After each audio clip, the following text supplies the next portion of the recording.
चलो नमस्कार विद्यार्थी मित्रों, जय स्वामीनारायण। हूँ प्रवीण बामभणिया। विषय भौतिक विज्ञान ने अंदर આજની આપણી જે ચર્ચાઓ છે એમાં ચેપ્ટર નંબર 5 છે એ ચર્ચા કરીશું। તો ચેપ્ટર 5 ની અંદર મિત્રો ઓકે આપણો આ ત્રીજો લેક્ચર આઈ થિંક છે ગતિના નિયમો।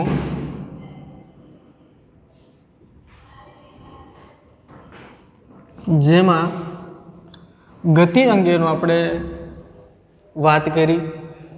ઓકે, ત્યાર પછી મિત્રો આપણે ન્યૂટનના 3 નિયમો જે તમારે બોર્ડ દ્વારા પૂછવામાં આવેલા નથી, સિલેબસમાં કાપેલા છે, એ નિયમોની આપણે વાત કરી, 3 નિયમો।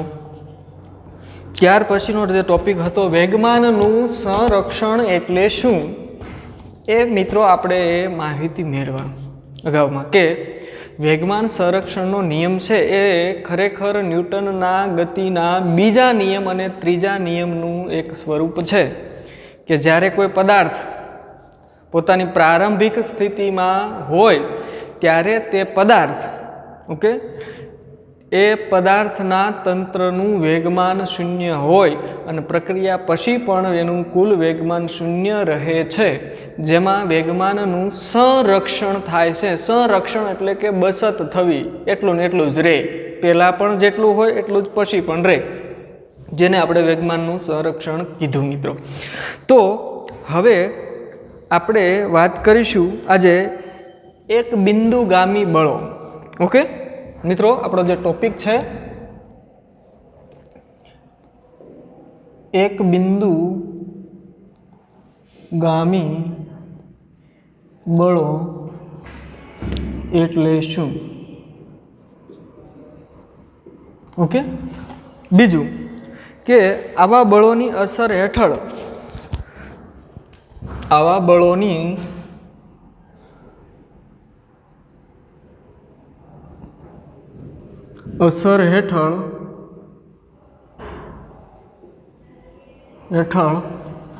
ઓકે કણનું સંતુલન કઈ રીતે થાય છે, ઓકે એ આપણે સમજવાનું છે મિત્રો। તો સૌથી પહેલા ડેફિનેશન કે એક બિંદુગામી બળ કોને કહેવાય। ઓકે, તો જે બળોની કાર્યરેખાઓ મિત્રો છે એ જ્યારે ઓકે એક જ બિંદુ પરથી પસાર થતી હોય, ફરી વખત સમજો કે જે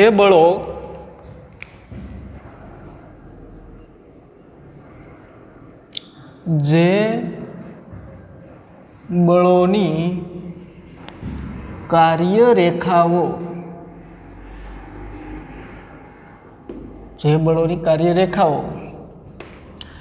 એક જ બિંદુમાંથી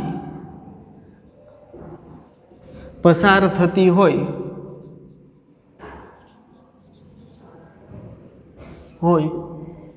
ત્યારે તેવા બળોને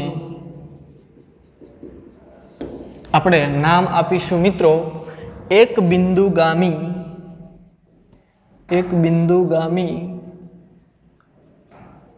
બળ કહે। ઓકે, એવા બળને આપણે કેવું નામ આપશું, એક બિંદુગામી। સપોઝ જસ્ટ તમને ઉદાહરણ આપું કે એક ટેબલ છે,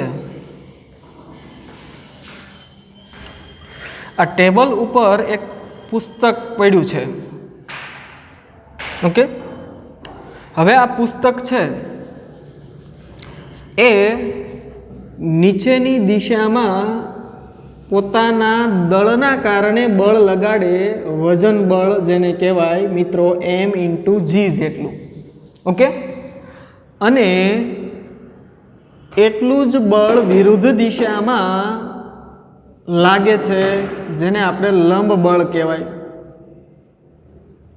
પ્રત્યાવર્તી બળ પણ કહેવાય, એનો પ્રતિકાર કરે એવું બળ છે। ઓકે, તો જુઓ આ એક જ બિંદુ ઉપર વિવિધ બળો લાગે છે ત્યારે એ એક જ બિંદુમાંથી પસાર થતી આ રેખાઓ છે. માની લ્યો કે હજી આ પદાર્થ ગતિ કરતું હોય, પુસ્તકને આપણે ટેબલ ઉપર ગતિ કરાવીએ તો ગતિ જો આમ થતી હોય તો ઘર્ષણ બળ લાગતું હોય આમ. તો જુઓ એક જ બિંદુમાંથી 3 બળની કાર્ય રેખાઓ મળે છે, એટલે કે 3 બળો છે એ અહીંયા એક જ બિંદુ ઉપર ઉત્પન્ન થાય. એટલે આવા જે બળ છે એને આપણે એક બિંદુગામી બળ કહેવાય મિત્રો. ઓકે, જ્યારે કોઈ એક જ બિંદુ ઉપર એકથી વધારે બળો લાગતા હોય ત્યારે સામાન્ય રીતે મિત્રો આપણે એવા બળોને એક બિંદુગામી બળ છે એ ઓળખીશું. ઓકે, તો ડેફિનેશન છે એ તમને સમજાણી હશે કે કેવી રીતે આપણે એક બિંદુગામી બળોની વ્યાખ્યા આપી. ઓકે, જ્યારે કણ પર એક જ બાહ્ય બળ F લાગે, ઓકે, તો તે પ્રવેગી ગતિ કરે. સપોઝ જ્યારે કોઈ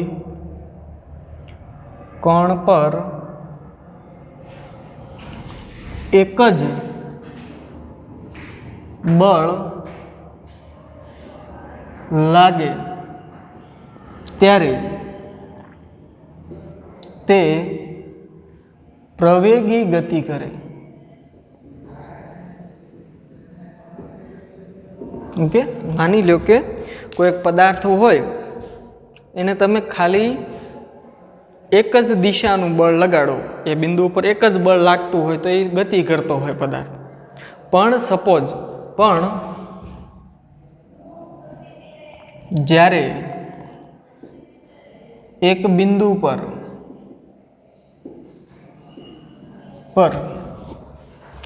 એક કરતાં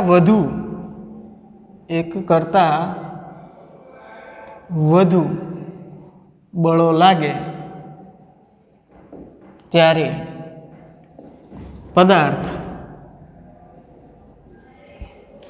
સંતુલનમાં હોય અને ત્યારે એ પદાર્થ છે એ ગતિ કરતો હોય તો ગતિમાં જ રહે અને સ્થિર હોય તો સ્થિર જ રહે છે. ઓકે, પદાર્થ સંતુલનમાં કહેવાય અને ત્યારે તે પદાર્થ ગતિમાં હોય તો ગતિ શરૂ રાખે અને સ્થિર હોય તો સ્થિર જ રહે. મેં તમને ઉદાહરણ આપ્યું, ઓકે, કે ભાઈ પુસ્તક જે છે ટેબલ ઉપર જ્યારે પડ્યું હોય ત્યારે એમાં 2 બળો લાગે, એક mg બળ અધો દિશામાં અને ઉધ્વ દિશામાં લંબ બળ. તો આ એક બિંદુ ઉપર જે બળો લાગે છે, ઓકે, એટલે એ એક બિંદુગામી બળો થયા અને એ બળોની અસર હેઠળ આ પુસ્તક કેવું છે અહીંયા ટેબલ ઉપર સ્થિર જ છે. ઓકે, એ કોઈ ગતિ કરતું નથી. ઓકે, તો એવા સમયે અહીંયા એ સ્થિર હોય તો સ્થિર અને ગતિમાં હોય તો એ ગતિમાં છે એ જાળવી રાખે છે. ધારો કે આપણે કોઈ કણ છે એના ઉપર 2 બળો લાગે છે. ઓકે, જ્યારે કણ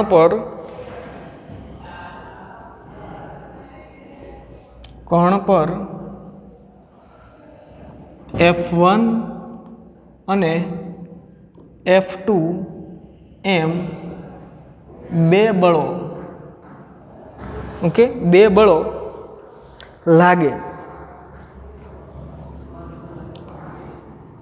લાગતા હોય ત્યારે સંતુલન થવા માટે, ઓકે, 2 બળો લાગતા હોય અને સંતુલન જો એનું કરવું હોય તો સંતુલન થવા માટે બંને બળોના મૂલ્યો સમાન અને પરસ્પર વિરુદ્ધ દિશાના હોવા જોઈએ. એટલે કે સંતુલન સ્થિતિમાં બંને જે બળો છે, ઓકે, એ બળોનો સરવાળો થવા માટે સિગ્મા એફ જે હશે એ શૂન્ય થવું જોઈએ. સિગ્મા એફનો મતલબ થાય કે આ જે બે બળો છે F1 અને F2 એ બળો છે એનો સરવાળો કરવાનો, એટલે કે F1 બળ વત્તા F2 બળ, ઓકે, એનો બંનેનો સરવાળો છે એ કેટલો થવો જોઈએ? શૂન્ય થવો જોઈએ. ઓકે, તો ત્યારે પદાર્થ સંતુલનમાં છે તેમ કહેવાય. ઓકે, આને હજી આમ પણ લખી શકાય મિત્રો કે આને આપણે F1 ને બહાર રાખીએ, F2 ને બરાબરની પેલી સાઈડ લઈ જઈશું તો -F2 થશે મિત્રો. તો આ આપણને જે મળે છે એ દર્શાવે છે કે બે બળો છે એ જ્યારે લાગતા હોય અને એમાં જ્યારે સંતુલન સ્થપાયેલું હોય ત્યારે તે બંને બળો હંમેશા પરસ્પર વિરુદ્ધ દિશાના અને સમાન મૂલ્યના જ હોય છે. ઓકે, તો જે દર્શાવે કે અહીં બંને બળો સમાન મૂલ્યના અને વિરુદ્ધ દિશાના છે. ઓકે, અને એક રેખસ્થ પણ આવેલા છે. ઓકે, માની લો કે સપોઝ એકલ બિંદુ છે, આ એક બિંદુગામી છે બિંદુ, એના ઉપર બે બળ, એક બળ લાગે છે આ દિશામાં જેને આપણે F1 કહીએ. ઓકે, બીજું એક બળ લાગે છે એનાથી વિરુદ્ધ દિશામાં જેને આપણે નામ આપીશું F2 બળ. તો આ જે બિંદુ છે એ બિંદુ P એ કયું બિંદુ કહેવાય? તો એક બિંદુગામી કહેવાય. અને એ બિંદુ ઉપર જે બળ લાગે એ કયું બળ કહેવાય? એક બિંદુગામી બળ કહેવાય. અને આ બિંદુ પાસે બંને બળોનો સરવાળો કેટલો થશે? શૂન્ય થશે. એટલે કે બંને બળો એ બિંદુ પાસે પરસ્પર કેવા હશે? વિરુદ્ધ દિશાના હશે. અને બેના મૂલ્યો કેવા હશે? સમાન હશે. એટલે કુલ બળ શૂન્ય થઈ જાય છે, પણ એની દિશા વિરુદ્ધ છે. માની લો કે સપોઝ F1 બળ છે એ 5 ન્યૂટન હોય. ઓકે, આ દિશામાં લાગે. F2 બળ પણ 5 ન્યૂટનનું જ હોય, પણ એ બળ F1 બળ કરતાં વિરુદ્ધ દિશામાં છે, એટલે ચિહ્ન આપણે લેવાય માઇનસનું. તો ચાલો આનું કુલ બળ આપણે શોધીએ, F1 પ્લસ F2, તો આપણને કુલ બળ મળે 0. એનો મતલબ એવો થાય કે P બિંદુ છે એ કેવું છે? સંતુલન અવસ્થામાં છે. ઓકે, એટલે કે પોતાનું સ્થાન છે એ પોતાનું બદલશે નહીં. ઓકે, તમે જમીન ઉપર કે બેન્ચ ઉપર કે બેસી શકો. શા માટે?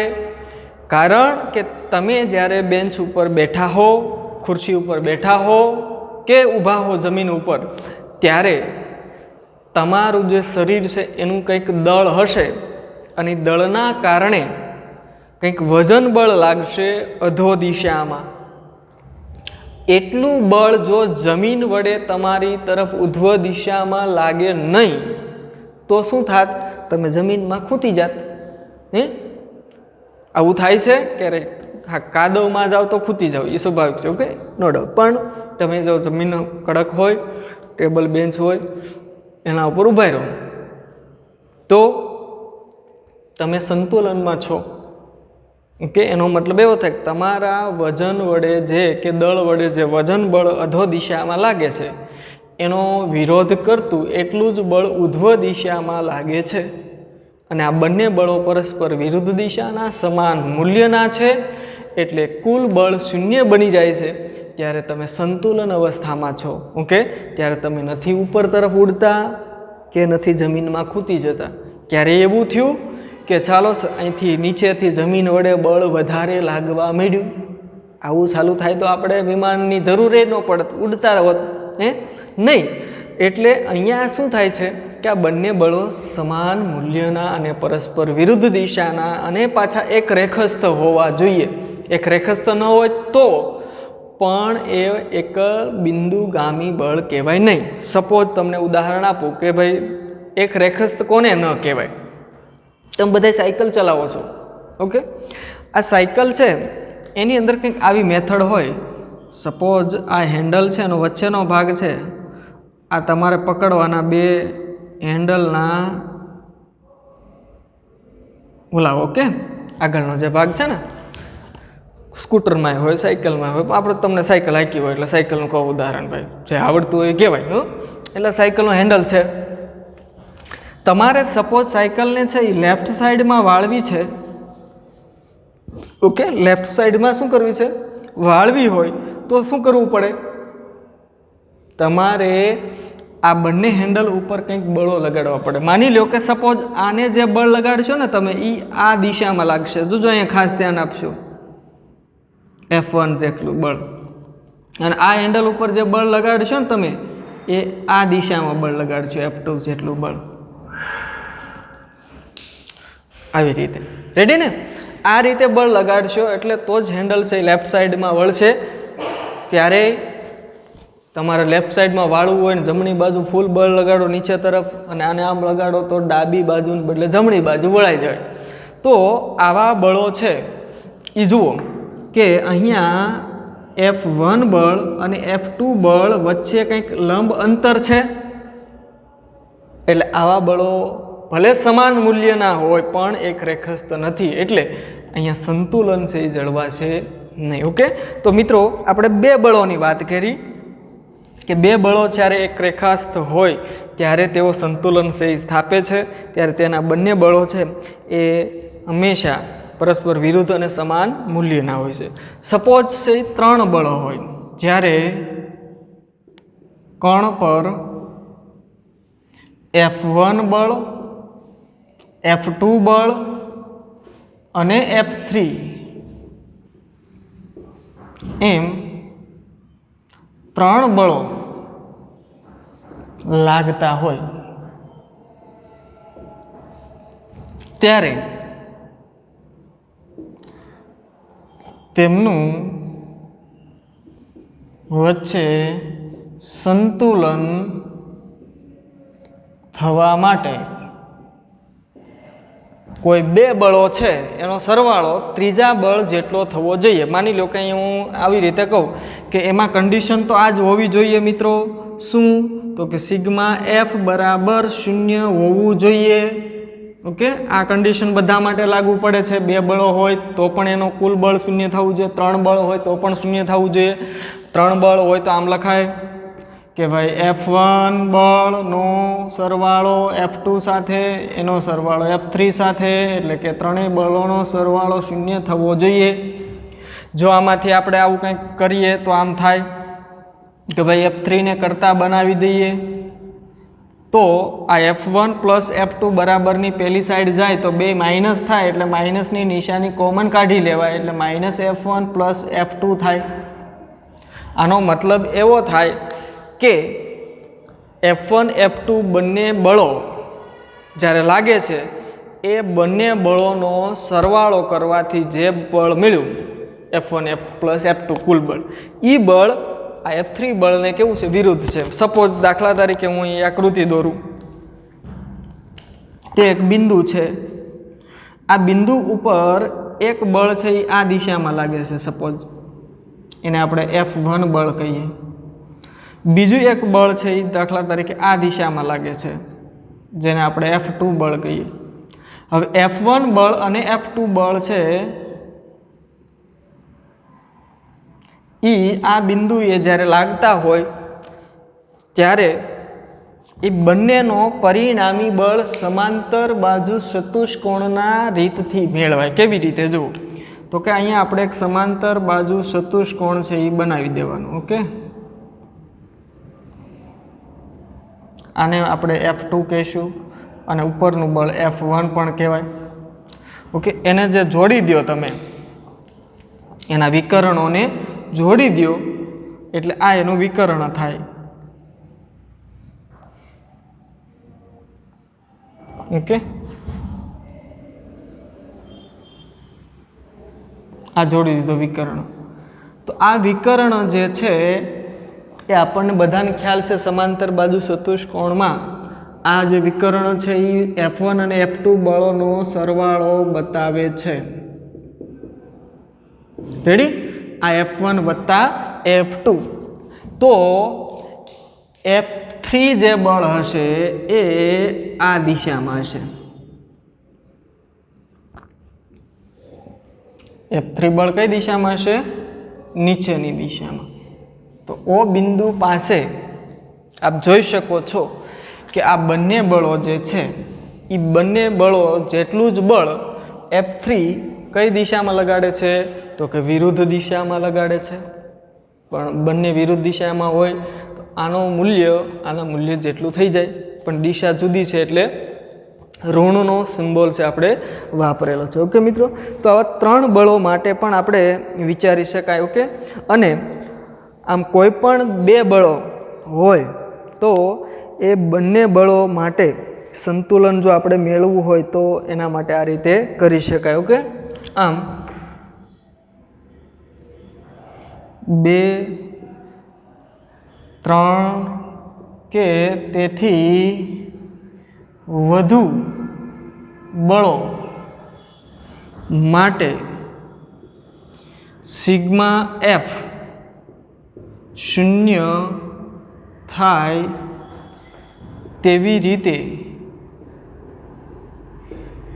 બળોનું વર્ગીકરણ થાય. ઓકે, અને એ વર્ગીકરણ એવી રીતે બનાવવાનું કે જેથી એ 2 બળો છે એ કોઈ ત્રીજા બળ સાથે વિરુદ્ધ દિશામાં આવતું હોય. ઓકે, અહીંયા આપણે આ બળ અને આ બળ વિરુદ્ધ થયા. આ બળ F1 પ્લસ F2 અને F3 2 વિરુદ્ધ થયા. તમે 4 બળો લો તો એમાં પણ એવું થશે. n બળ તમે જો દાખલા તરીકે લેતા હોય, ઓકે, જો n બળો માટે, ઓકે, n બળો હોય, દાખલા તરીકે F1 બળ છે, F2 બળ છે, F3 બળ છે, ઓકે, અપ ટુ Fn માટે સિગ્મા F શૂન્ય થવો જોઈએ. ઓકે, એટલે કે F1 બળનો સરવાળો, F2નો સરવાળો, F3 વત્તા અપ ટુ Fn બરાબર 0 થવો જોઈએ. આ બધાય બળોનો સરવાળો 0 થાય તો ત્યારે તેમાં આપણે કોઈ એક બળ Fn ને કરતાં બનાવી દઈએ તો એ બળ બાકીના બીજા બળો કરતાં કેવું હશે? વિરુદ્ધ દિશામાં હોય છે. તો આપણે આવી રીતે મિત્રો એનું સંતુલન છે એ સમજાવી શકીએ કે કણનું સંતુલન કેવી રીતે સ્થપાયેલું હોય છે એની વાત કરી શકીએ. ઓકે, બીજું, આવી સ્થિતિમાં એના ઘટકો સ્વરૂપે જો બળો x, y અને z દિશાના ઘટકો સ્વરૂપે પણ રજૂ કરી શકાય. ઓકે, જેમાં આપણે દાખલા તરીકે 3 બળ લઈએ, F1, F2 ને F3, તો એના ઘટકો લેવાય તો કેવી રીતે લેવાય? દાખલા તરીકે તો F1x plus F2x plus F3x બરાબર 0. એવી જ રીતે F1y, F2y અને F3y. તો આ y દિશાના ઘટકોનો સરવાળો, આ x દિશાના ઘટકોનો સરવાળો.